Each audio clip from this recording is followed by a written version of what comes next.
그 물가 상승률이나 이런 거 고려하면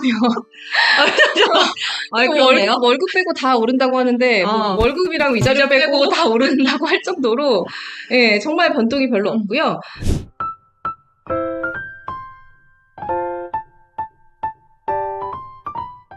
안녕하세요. 이김의 변호 이민정, 김혜경 변호사입니다. 반갑습니다.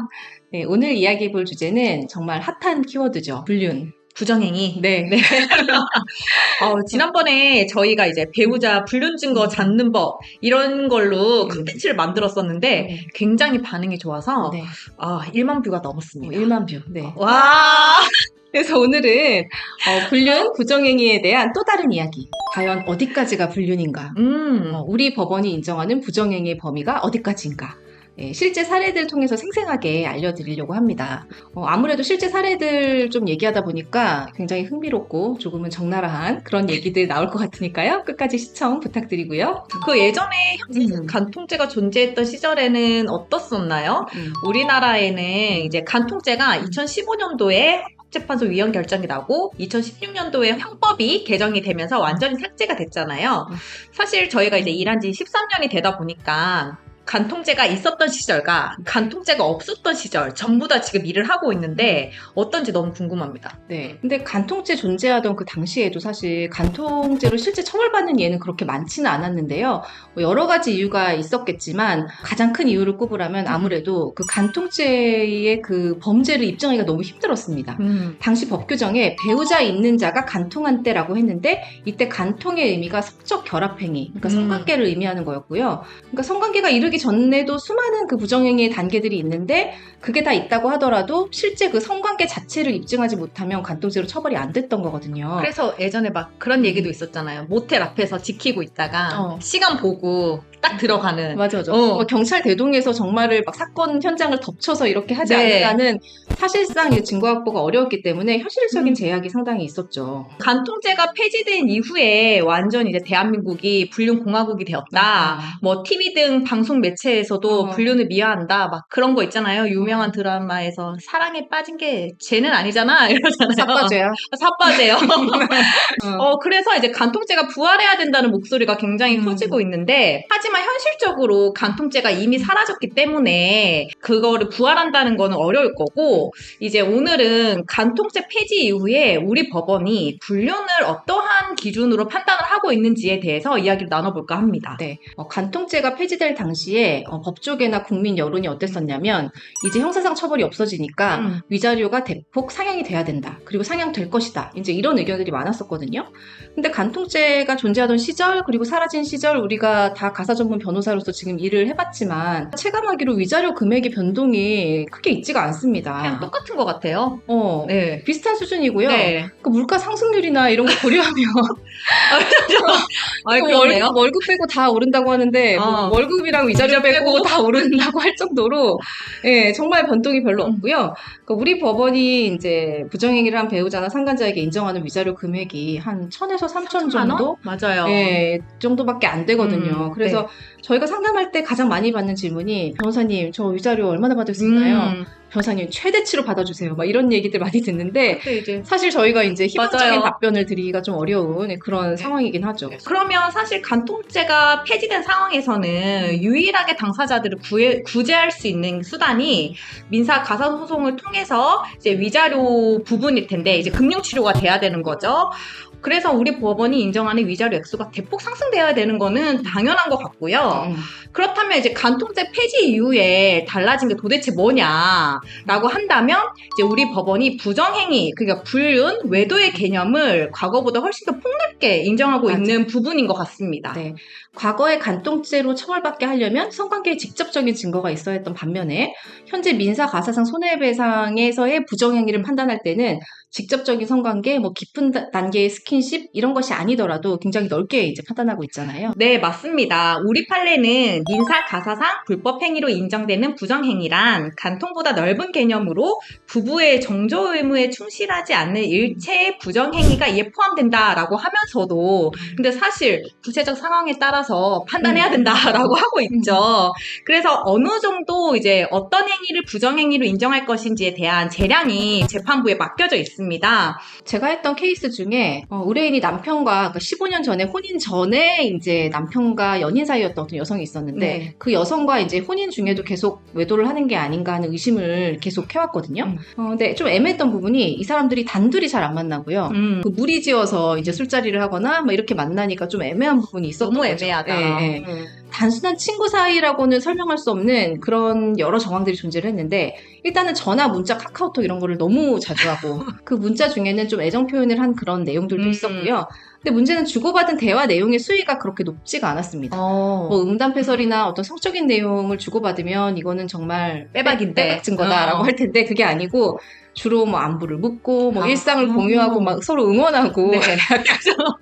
약간 건전한 이런 내용들이 주를 이루고 가끔 이제 농담조로 뭐 서로 힘들다고 하면은 네가 나 책임져 줘야겠다. 뭐 얼굴 보고 싶네. 뭐 이 정도니까 너무 애매하다. 이제 우리 의뢰인 입장에서도 조금 애매했던 거예요. 그리고 이제 남편은 맨날 적극적으로 변명을 하고 막 이러니까 네, 이제 두고 네. 보셨는데 결국에 남편이 세컨폰을 만들어서 이 여성이랑 연락을 하는 걸 알게 돼서 네. 그 상간자를 상대로 손해배상 소송을 하게 된 그런 케이스였습니다. 네. 대화 내용 이런 거나 그런 거 보면 좀 애매하긴 한데 그래도 뭔가 확실하게 의심되는 게 있었으니까 소송을 제기하셨을 거 아니에요. 어떤 부분을 잘 밝히셔서 승소를 하게 되셨는지. 네. 그 사건에서 일단 배우자와 상간자가 그 주고받은 그 내용이 굉장히 상당했는데요. SNS 대화들이. 그걸 모두 정리해서 다 제출을 했고요. 그 문자 내용의 수위가 높진 않았지만 전화통화 문자가 주로 밤 시간에 이루어졌거든요. 그리고 그 전화통화 시간도 되게 길었어요. 결정적으로 세컨폰을 사용해서 장기간 연락을 취했다는 점. 그리고 세월이 많이 흐르긴 했지만 어쨌든 이 사람들이 예전에 연인 관계였다는 점. 그 빼박이네요. 그러면 이런 점들을 이제 상세히 서면으로 밝히면서 이제 주장을 했고 결국에는 위자료가 인정이 됐습니다. 근데 당시에 인정됐던 위자료 금액이 이제 1,000만 원이어가지고 사실 높은 금액은 아니었는데 이 사건에서 사실 그 상가소송 피고 입장에서는 좀 증거가 애매하다 보니까 본인이 피해갈 수 있다고 생각을 했던 것 같아요. 그래서 소송 초반부터 끝까지 이제 부정행위 자체를 부인을 했고요. 중간에 이제 재판부가 조정기를 잡았는데 오히려 이제 피고 쪽에서 불출석하면서 조정 절차도 거부하고 이렇게 뻔뻔하게 나왔었는데 어쨌든 그런 상간자에게 법원이 위자료 판결을 내림으로써 좀 엄중하게 이렇게 판단을 했다라는 점에서 저희 의뢰인이 상당히 마음의 위안을 얻었던 그런 기억이 납니다. 변호사님은 이제 소송하면서 이거 부정행위 인정될까 아닐까 조금 뭐 애매했거나 그런 사건 있으시죠? 제가 했던 사건은 이제 의뢰인이 블랙박스 영상을 하나 가져왔는데 요즘에 이제 블랙박스 기능이 워낙 좋다 보니까 차 안에서 이제 하는 대화도 다 녹음이 되고 이제 차에서 내리면 일정 시간 동안 다 녹화가 되잖아요.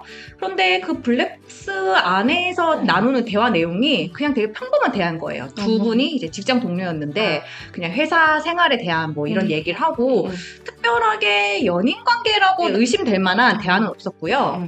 그리고 차에서 내려서 걸어는 가는데 번화가에서 내려서 걸어가서 붙기는 붙는데 붙어서 걷는데 너무 애매한 거야. 주변에 사람이 있어서 그리고 좀 멀어지면 화질이 떨어지니까 이게 팔짱을 낀 건지 어깨동무를 하는 건지 잘 구분이 안 돼요.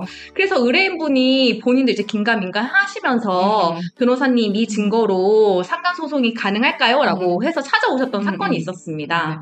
그 정도 증거면 좀 애매한 부분이 있긴 한데 아마도 다른 정황들이 더 있었겠죠? 결정적으로 저희가 또 지난 영상에서 이야기 드렸던 구글 타임라인. 네. 그 부분을 이제 의뢰인분에게 이야기 드렸어요. 그랬더니 의뢰인분이 그거 내가 확인할 수 있을 것 같다라고 했고 요즘에 이제 블랙박스 영상 보면 날짜랑 시간이 다 기재가 되잖아요. 그래서 그거랑 남편의 구글 타임라인에서 위치를 다 비교를 했었어요. 매치를 해서. 네. 그랬더니 이제 그 번화가 있는 모텔에 머문 그게 딱 확인이 된 거예요. 그래서 승소를 할 수 있었습니다. 네. 해피엔딩이었네요. 네. 해피엔딩이요.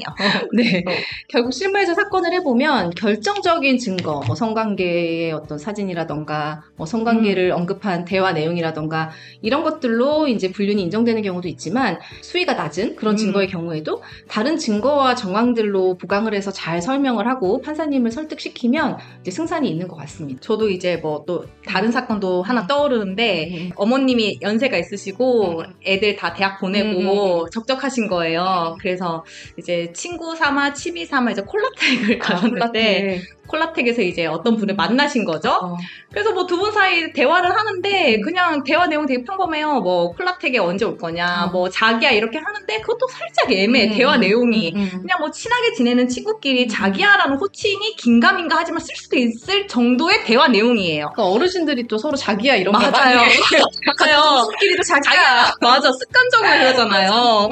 그래서 너무 애매했는데 결정적으로 이분이 그 문자를 주고받는 양을 보니까 통화도 상당했겠다 싶어서 통화를 얼마나 했는지에 대해서 조회를 했는데 통화가 진짜 짧은 기간에 수백 통인 거예요. 수백 통이고 대화를 나눴던 통화 시간도 새벽이나 뭐 밤이야. 그래서 이제 저희가 열심히 주장을 했죠. 일반적인 친구 관계에서 밤과 새벽에 이렇게 많이 통화를 한다는 게 말이 되냐라고 해서 결국은 이렇게 직접적인 증거는 아니었지만 부정행위를 인정받은 사건이 있습니다. 네. 그리고 또 요즘에 좀 핫한 많이 문제되는 게 데이트 앱이나 맞아요. 그 오픈 채팅방 막 이런 데서 상당히 이제 많이 이슈가 되는데요.